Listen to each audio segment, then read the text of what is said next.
What's happening? Andy Slawetsky here. I am joined today by Keith Kmetz with IDC. IDC is a globally renowned research firm. How are you doing today, Keith? All right, Andy, how are you? I am good. I'm going to ask you a little question. Tell us, where are you from? Where is Keith Kmetz from?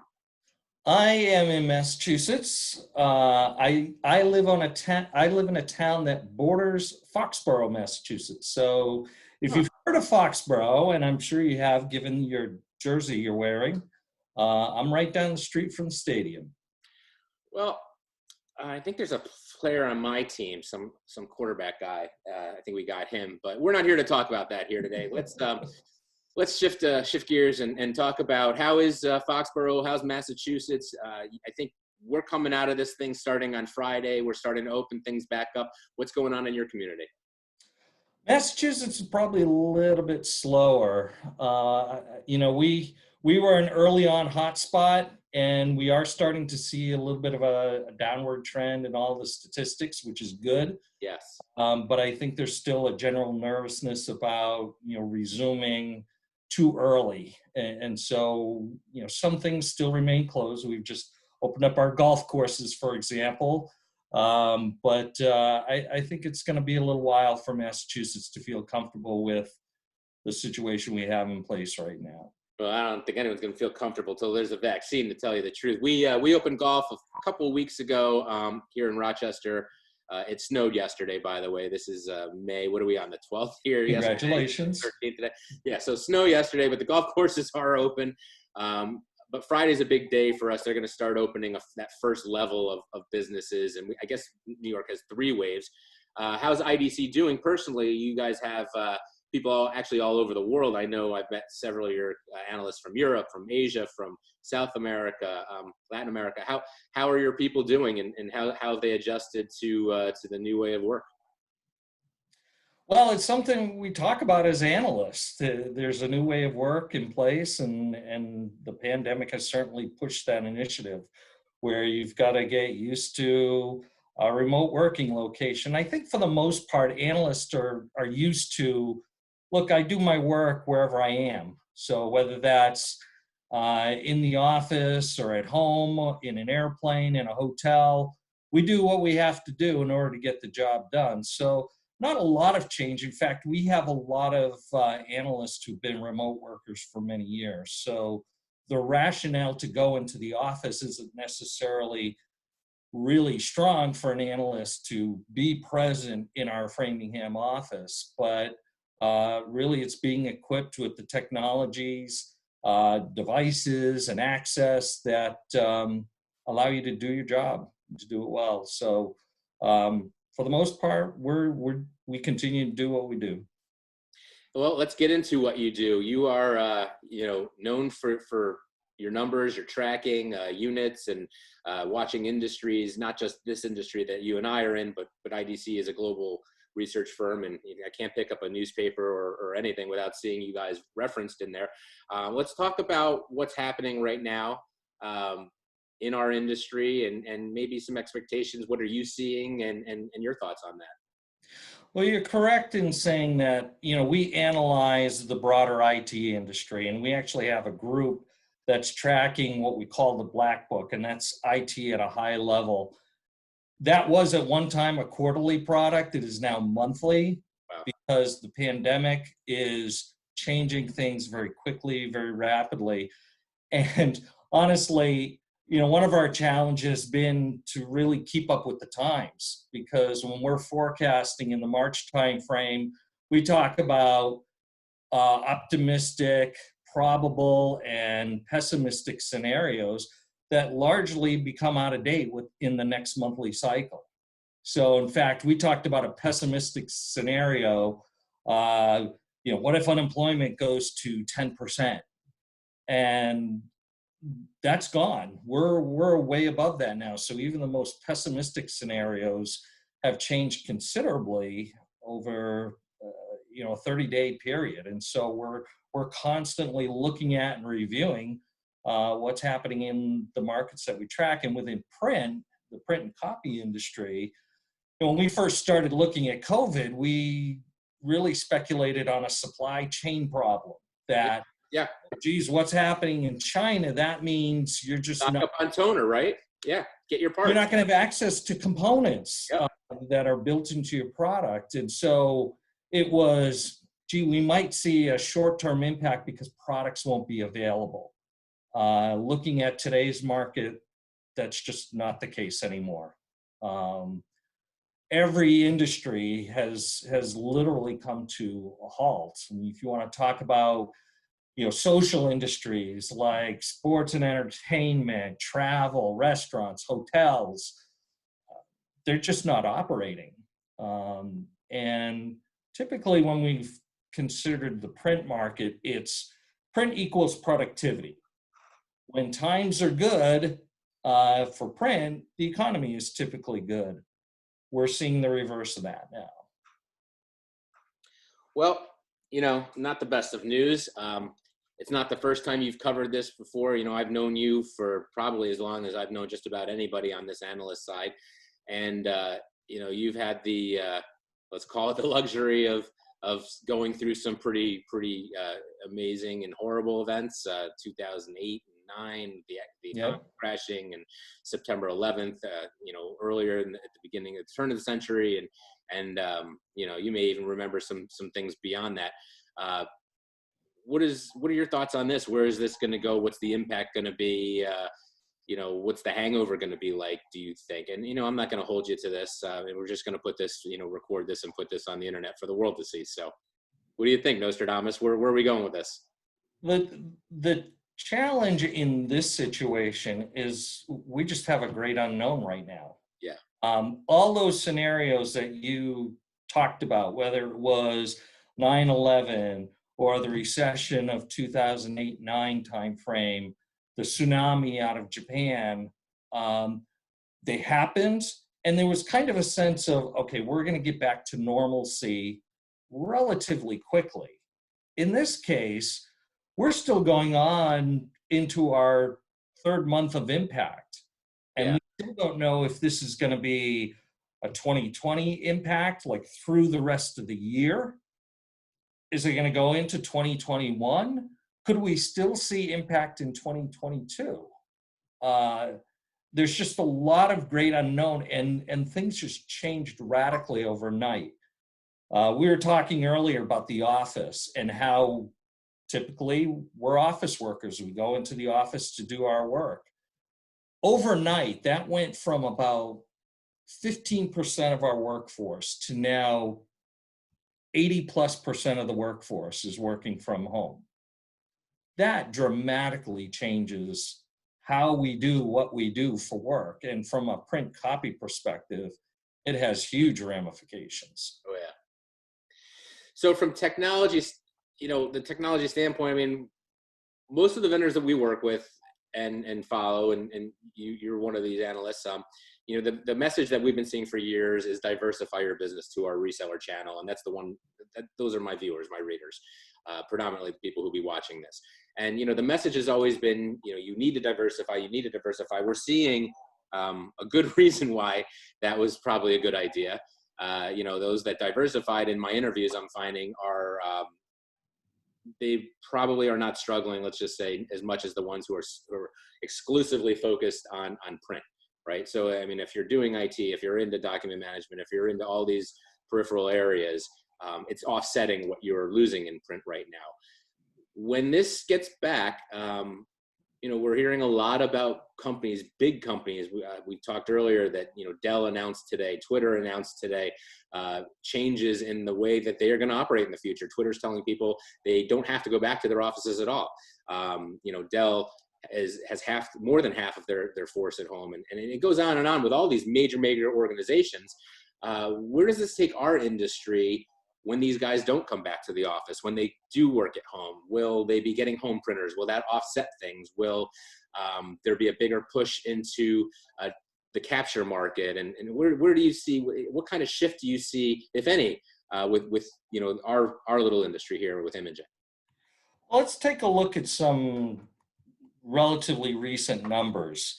So if we're looking at inkjet devices, color laser, monochrome laser, and just what's happened in the latest quarter. There are some bright spots.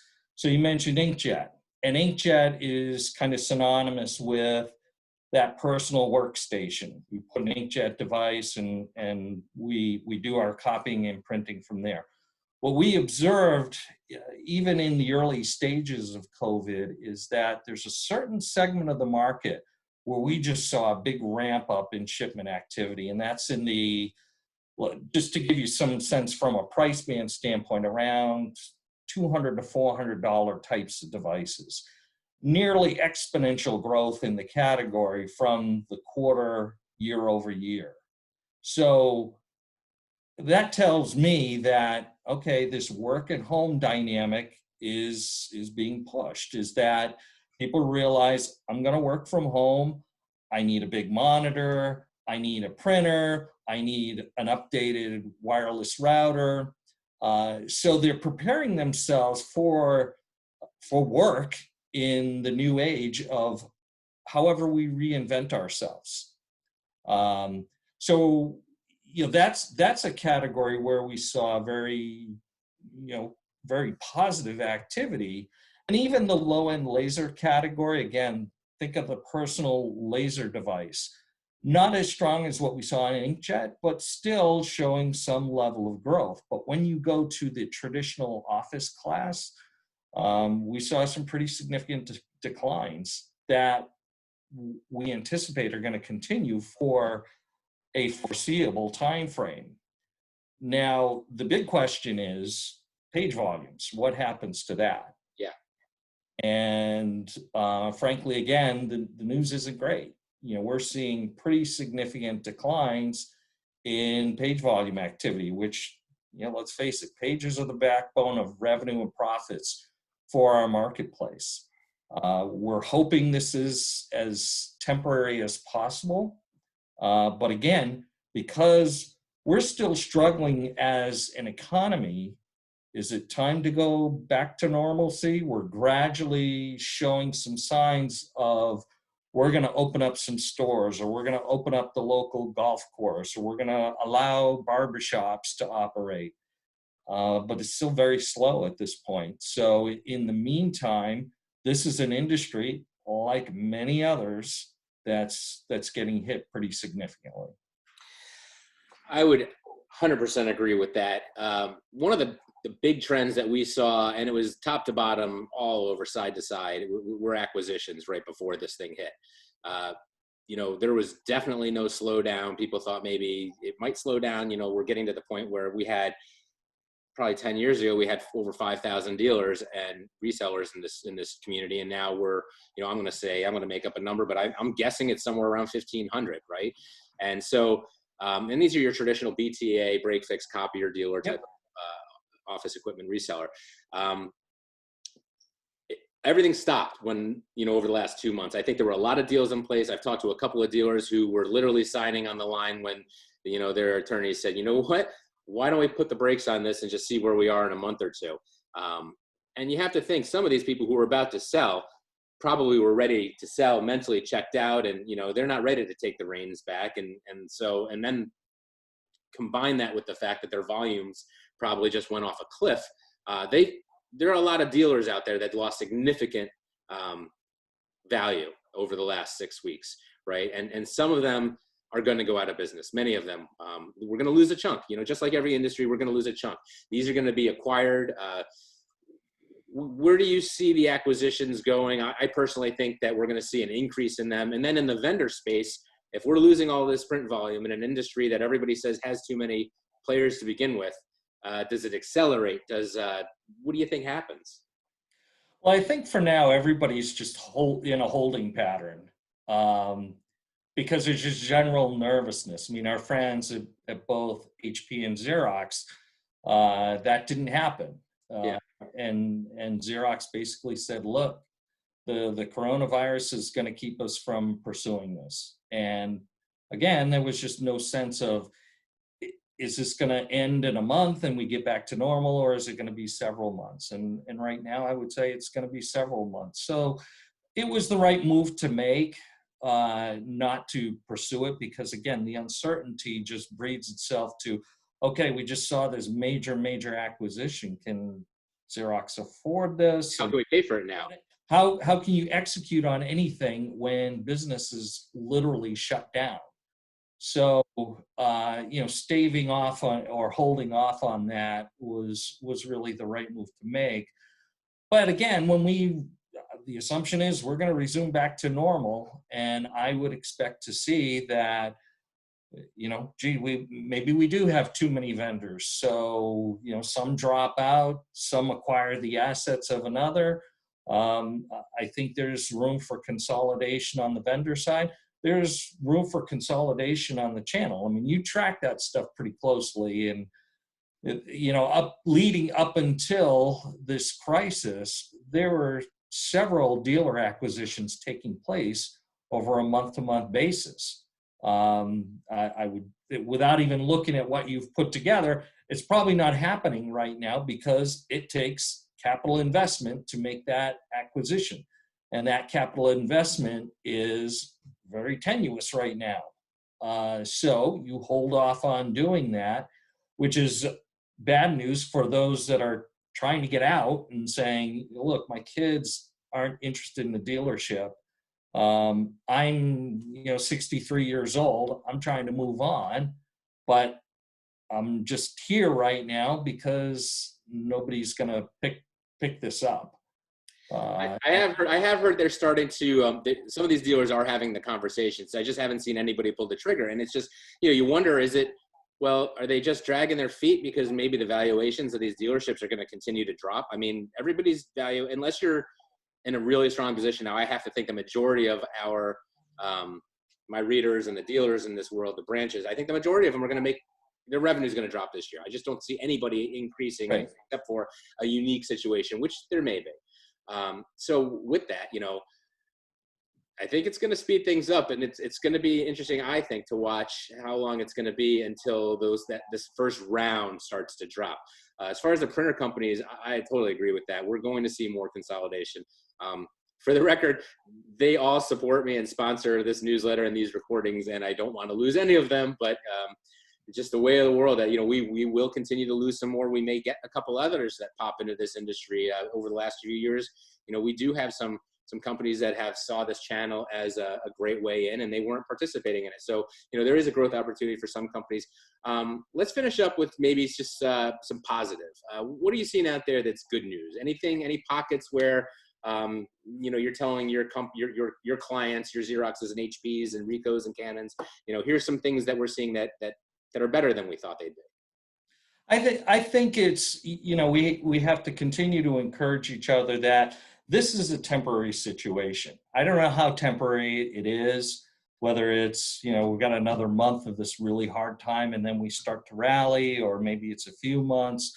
But at some point we get back to business, and that's not only the print industry, that's society as a whole. We're at the bottom right now. I don't know if we've bottomed out or what. So with that is, how do we prepare for the eventual emergence and recovery from this? Because that's going to separate the sheep from the goats. Who's going to succeed and who's not going to succeed. So a lot of the discussions that we're having is, yes, this is terrible. And you don't need me or anybody else to say, oh, shipments are down and page volumes are down and it's a terrible time. But it's more about going forward.